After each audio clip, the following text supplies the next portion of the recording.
Okay, so time to ask the question to everybody in the audience. Anybody got a spare? You got a spare out there? Because I don't. I don't want one. Do you have a spare? What are you talking about? The copy of Spare, Prince Harry's new memoir that came out yesterday.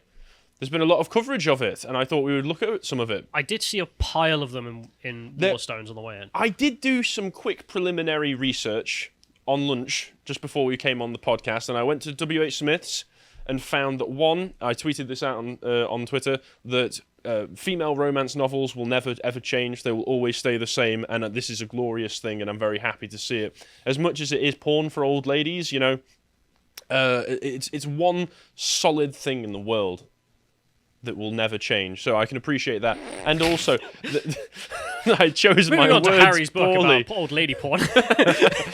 And then there was just piles of Spare everywhere. That was the case in W.H. Smith's. That was also the case in Waterstones. And yet, as we will see, it is the fastest-selling non-fiction book ever.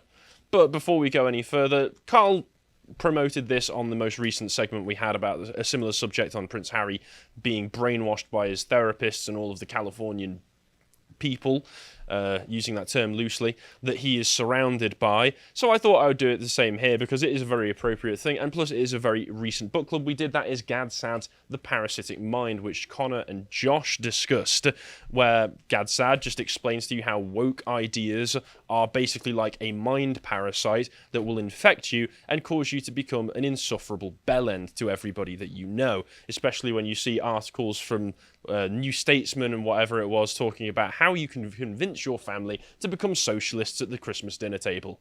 So this is the kind of thing that this is basically Harry's version of that on a much larger scale. So let's move on to it. So Harry's autobiography, which we've been hearing a lot of previews of in the past few weeks because there have been leaks of particular stories. There was a Spanish version that was released 5 days early by accident, so lots of people got the scoop on some of the stories that he was going through there. But despite the fact that we already know basically everything there is to know about Harry's life, it's apparently the fastest selling non-fiction book ever, recording figures of 400,000 copies so far in hardback, ebook and audio formats. And from what I can see, those ebook and audio formats must be doing a lot of heavy lifting. Who the hell is buying this? Charles? Charles, I assume? It's Meghan. Yeah, it's Meghan. Meghan, so she can keep them. Charles, so he can burn them. Pass me some more firewood, please. And just like gets a copy straight on there. I mean, I kind of want to buy some just so I have something to put my feet on. Like, just because I imagine in a month's time they're going to be 99p each. Get a stack of them just so that you can just like rest yourself. Oh, yeah, I'm going to wait. I bet within a few months they're going to be all 99p each. I'm just going to buy a load. Absolutely, they are. I mean, once again, they're not exactly flying off the shelves, as we will see in a moment. So the person who, let's just. It was announced by the Transworld Penguin Random House Club, but here is just the footage. Here's just a picture of them flying off the shelves, and I just want to commend whoever decided to lay out the books like this, with Prince Harry's Spare surrounded by How to Kill Your Family. Very appropriate. I think that there's Bert's books, more like based books. Am I right, fellas? So, anyway, we do have some spare copies of Spare if you want one. And if I remember correctly, most of the thread is just saying no, thank you. Please, no, thank you.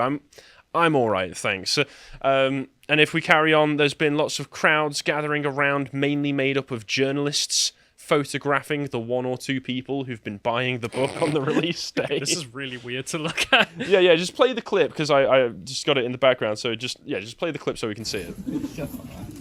So here's a bunch of people, like I presume the store staff, the shop staff, releasing the book. 13 journos, all with cameras, staring at someone buying a book. No, not even staring at someone buying a book, staring at the shop assistant putting buy one, get one half price stickers on them. So, in fact, actually, if you did want to build... Even that, I think we're just going on half price. Perhaps. I know that a lot of shops, the actual retail shops, were having to lower the price automatically because Amazon's underselling them on the price already, so they're in an arms race to get to the bargain bin. I'm just saying, upstairs. Yeah, it is half price, you're right. And there's just like 2 or 3 people. So if you did want to build your footrest stack of these books, you would actually be getting it at a decent price from W.H. Smith's. I'm seeing some really expensive camera equipment here. To film what? All to catch this one woman going, oh, can I get a 10p bag as well, please? I mean, like, whoever works at the AP, I mean, you could have used your phone. You didn't need to carry the whole camcorder, just be like, oh, I'll buy. Yeah, there was I more. might buy this. There was more footage in the next link as well. If we just bring it up. So here's like 3 people walking into a Waterstones on the midnight release or something. Journalists. And yeah, just 50 journalists. And if we go to the next one, this next picture will show you just look at that. One person with one copy. That bookshop behind them, that Waterstones, is not exactly crammed full of people, is it? I don't know. I think Harry's book, whatever it was called, I've already forgotten. It's called Spare. Yeah, it's not a particularly memorable title, is one of the problems as well, isn't it? Obviously, it's not a real book in that sense. Well, it was ghostwritten by somebody, and Harry has come out in public in media interviews and said, well, it's accurate to the best of my knowledge. So he's basically just admitted, yeah, I made some stuff up. What of it? But the thing is, like, I don't even see it as a book. Like, it's clearly a press release. Just a very expensive one. Like, they've printed a few, million copies of this? I mean, that's a pretty expensive way of just, like, throwing dirt at the royal family. Yeah, supposedly Penguin has come out and said they need to sell 1.7 million copies to just break even. They had that big a marketing push on the book and have printed that many copies. Well, I'm sure they'll do it. You know, God bless Penguin. I hope you really do it. Megan's going to be absolutely surrounded by copies of this book by the time this is all over, just to hit that breaking even point. And also, there's just the fact that, like I say, he said it's basically, some of it's probably made up, whether he knows it or not. And I just want to see the references in the back. I want to open the back to just find source. I was granted this in a dream. Yeah. I want to see that in there. So let's see what some of the things that he said in the book are now that it's been released. So these are some of the stories that I don't know if this particular one came out before the book was released, but this is one that I've seen since it has yesterday, which is that Prince Harry implies that he was bred purely to offer spare organs to his brother, Prince William. Do you believe this? Well, there's one problem. What's the second kid for? Like, Well, I mean, I think there's one problem with this whole idea that Harry's putting forward here, which is if you're going to breed a child purely for the spare organs, you're going to make sure it's Charles's first, right? yeah, I mean, that is. They do have to have a matching I mean, blood type. yeah, because they're going to... Otherwise, the organs might just get rejected and he might die anyway. So, you know, there was poor form here, Harry. But let's read it. So, 2 years older than me, and this is a quote from the book... Willie was the heir, whereas I was the spare. How poetic. I was the shadow, the support, the plan B. I was brought into the world... Hang on, just whoever wrote that deserves to be taken out and just transported to Australia or something. We need to get them back onto the colonies. That's what we need. They need to be exiled from the Empire. Just no more. I was brought into the world in case something happened to Willie. And later on in the book, Harry does explain how something bad happened to his Willie, indeed. Did you hear about that story, the frostbitten dingaling? I didn't know what was true, what was made up, because it all just sounded dumb. Supposedly he said he went on a trip to the North Pole and he got a frostbitten dingaling. So, could he... I don't know what he was doing. I don't think you're supposed to just, like, open air go for a pee out there. Wearing chaps? Like... He wore the chaps the wrong way. I don't know about you. If I go to the North Pole, the first thing I'm making sure is all right. I'm stuffing so much down there just to I'll lose keep it my warm. arms. I don't care. I'm not losing that. Like, This is the hierarchy of needs that a man has. Dick above all else. We need to keep it safe. It's our biological prerogative to keep that safe. And Harry failed. But Charles, at least, has done a good job at trying to keep his Willie safe. I hate puns. I can't stand them. Okay, he understood his role was to be a diversion and distraction from his brother, or to provide, if necessary, a spare part to him. Kidney, perhaps. Blood transfusion. Speck of bone marrow. As if anything went wrong with William, they're just going to tie Harry down to some dungeon table below Buckingham Palace and just start chopping bits off as necessary. And it'd be kind of funny if they did, but that's not how it works. No, in fact, you'll find 1,000 souls a day for the God Emperor. I mean, whether or not you want to characterize it as, oh, they just needed a spare, at the end of the day, he's still your parents still wanted you, Harry, at the end of the day, and the fact that you're thinking of it in such a narcissistic and nihilistic manner is just a bad sign of your mental state right now, sadly. I don't know. Considering he didn't write this, I feel like the person who did is just kind of taking the piss. Well, I feel like this has been co-written primarily by whatever ghostwriter they got for it, and also Harry's therapist. Because in reviews and other such things and in interviews that he's done, he mentions a lot that he speaks to his therapist about a lot of these ideas. And if you were the California therapist of Prince Harry, would you think to yourself, I need to fix this man? Or would you think to yourself, I am going to get so rich off this guy? I do like money. There you go. There you go. People like money. Therefore, don't trust California bloody therapists, Harry, for the love of God. He also noted how his dad, now King Charles III, could never be on a plane with his elder son William because there must be no chance of the first and second in line to the throne being wiped out at the same time. That just makes sense. Good policy. Yeah. But no one gave a damn about who I travelled with. The spare could always be spared. Harry, you constantly complain about how you have no freedom in your life because of your royal obligations. You don't understand that by being the spare, so to speak, you are actually afforded probably a lot more freedom than people like Charles or William, being the direct line, being the first in line, were given.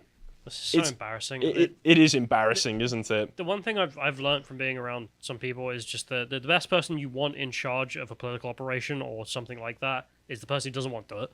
Like, the nice thing about Elizabeth is just like when you go and watch the film about it, it was just like the whole family didn't want that line to come to them, didn't want it on her. And no, they desperately didn't want to. And then she just kind of stuck with it, and she's like, well, crap.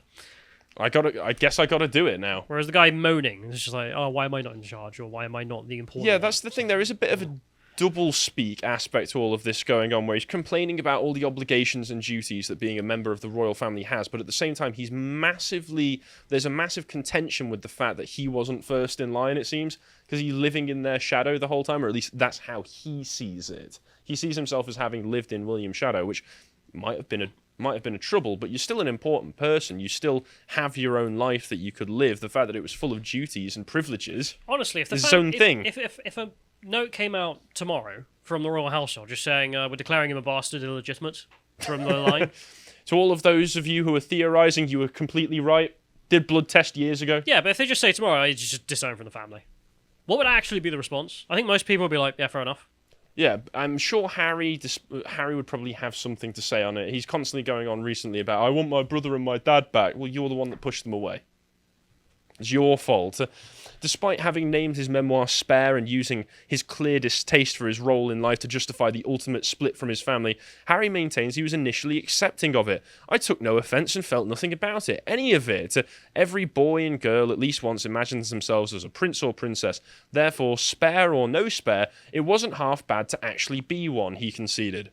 So, it sounds a lot like you've been brainwashed, Harry. It sounds like these thoughts that you are speaking and the words that have been written are not your own, or certainly did not originate from you. Could it be that you have been brainwashed by your California tart and your California feminist progressive therapist, I wonder?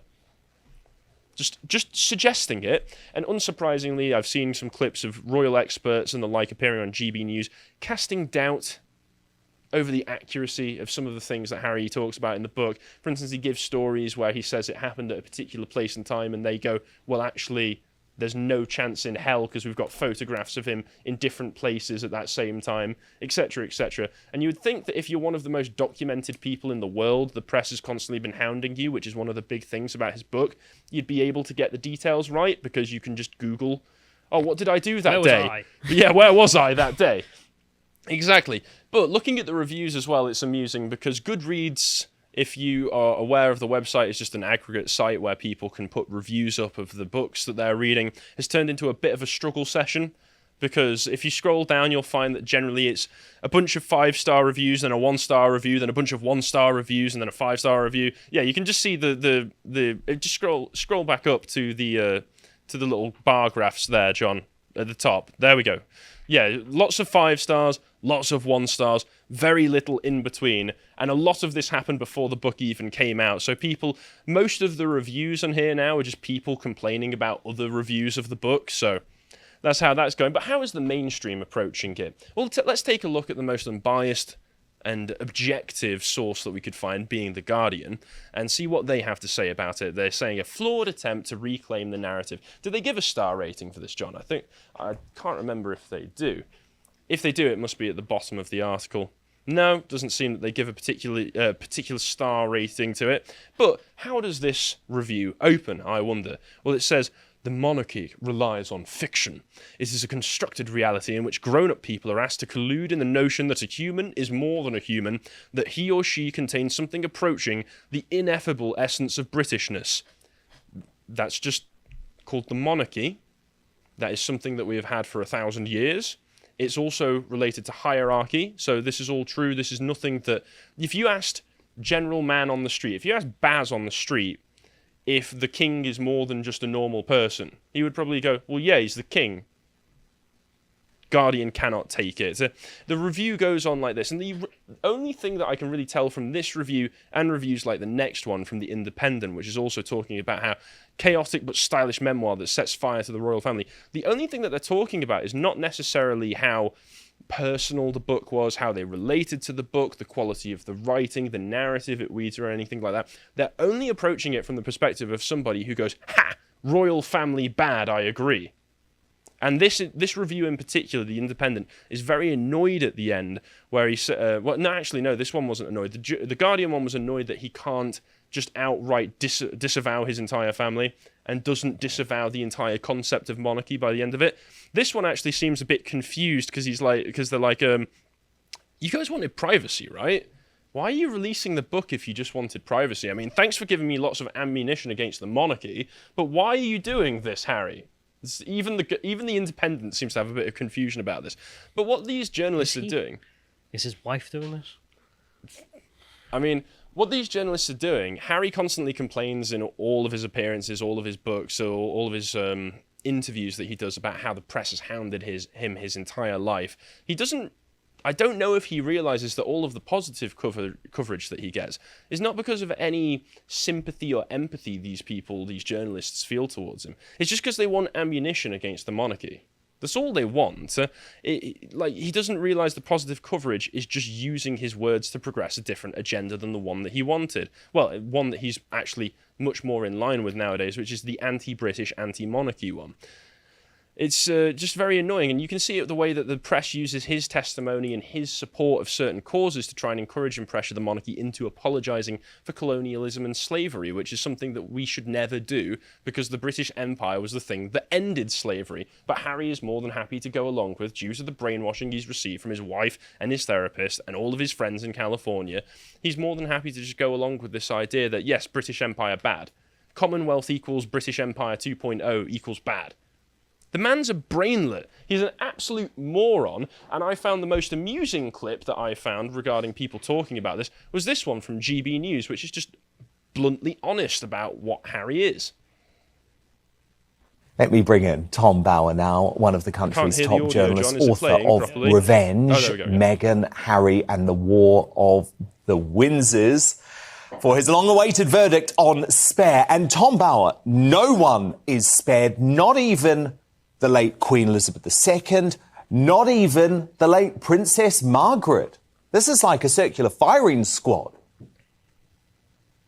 Well, it's a nasty, vulgar book, and it is deeply dishonest. And I think the product clearly of his therapist urging him to attack everyone, to assert himself and to somehow cure him of all his maladies. Dan, I think it's very important to recollect exactly who Harry is, that he could allow his name to be put on such an appalling piece of fiction in many cases. Harry is a very unintelligent man. He failed to get into Eton on his first attempt. The second attempt, he was allowed in, although he'd really failed the exam. At Eton, he was bottom of the class every year. He got only a B and a D, and an E in his A-levels, whereas in the best school in Britain, most people got 3 A stars.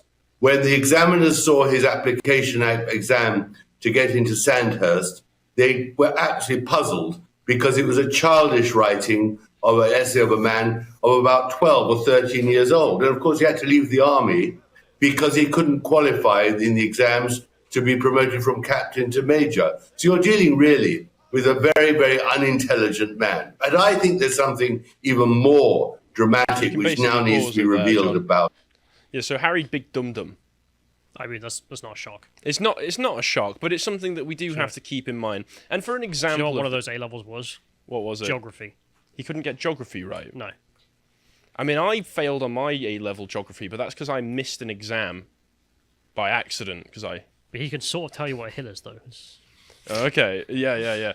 And as an example of how much of an idiot Prince Harry is, let's take a listen to an excerpt from the audiobook, which he narrates himself. I know, I'm surprised he can read too, but let's hear what he has to say about a particular journalist called Rebecca Brooks, who was one of the people who I think was in the CEO of the news organization that ran the Times. That were doing spying and then got shut down for spying on the public. Yes, and he hates this woman, probably justifiably, but let's hear how he describes his own hatred for her. I asked him to remind me, what was this editor's name?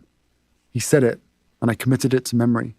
But in the years since then, I've avoided speaking it, and I don't wish to repeat it here. Spare the reader, but also myself.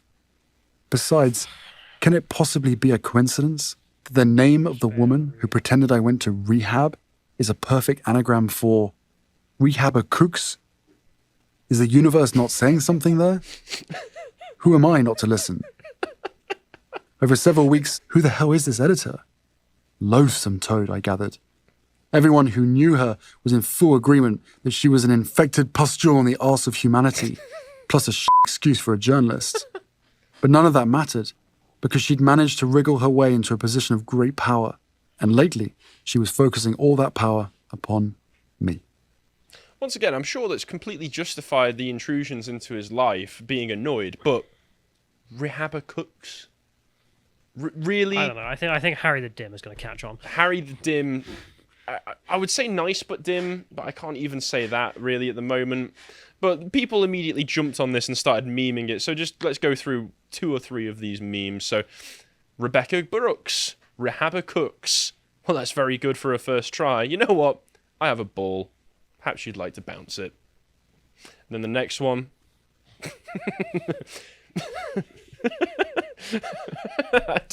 For those listening, it's the picture of John Travolta from the Oscars from a few years ago, and it says, "Please welcome the wickedly talented Rehabacooks."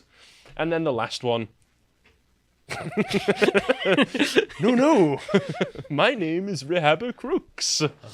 So, and if you just hover over the name of this Ali Fogg person as well who posted this, you'll notice there's pronouns in the bio.